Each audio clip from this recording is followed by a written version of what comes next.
This is the human brain. It is the organ of the body that supervises everything. It is divided in four main lobes: frontal, parietal, occipital, and temporal. Memories are basically a function made by the human brain that codifies, stores, and recovers information. Encoding is when the brain modifies information for it to be stored.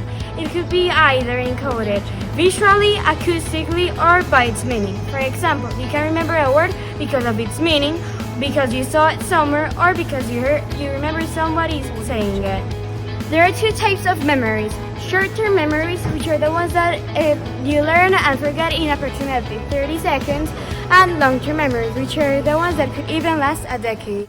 The temporal lobe of the brain has a crucial part for memory saving called the hippocampus, the amygdala, and the neocortex. They are important in a way of long-term memory called explicit memories, which are the ones that you remember consciously and intentionally, like a date that you studied for your history exam. Has it ever happened to you that you remember something in a way that it didn't really happen? This is because neurons inside the cortex and inside the hippocampus encode your memories. When you remember them, new and similar neurons encode them, but they're not the exact same ones. This can make the memory change a little bit in some details, and it may even add some false memories. The more times that you remember something, the most likely it is to change. The hippocampus and explicit memories, which are the ones of specific events like lunch with your best friend, are created and felt for later approach. Also, certain memories that have passed a long time in the hippocampus are transferred to the cerebral cortex as general knowledge, like knowing that coffee wakes you up. Now, let's talk about the almond shaped piece of the brain called the amygdala. It is extremely important as it gives emotions to the memories, which makes them stronger. Queensland's Professor Pankaj Shah and Dr. Timothy Brady suggest that knowing how the amygdala plays a sphere is extremely important as it may cause post-traumatic stress disorder.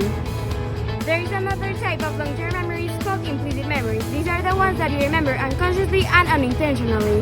They start with mastering a task. For this to happen, there is needed the cerebellum, which is involved in fine motor control, and the basal ganglia, which is involved in the learning process. There are many types of diseases that may cause memory loss, like amnesia and Alzheimer's. According to Mayo Clinic, amnesia can make someone's short-term memory get deteriorated, and the same with long-term memories. To make a brief conclusion, information is encoded by neurons inside the brain, and it is later saved in the cortex or inside the hippocampus for you to remember them.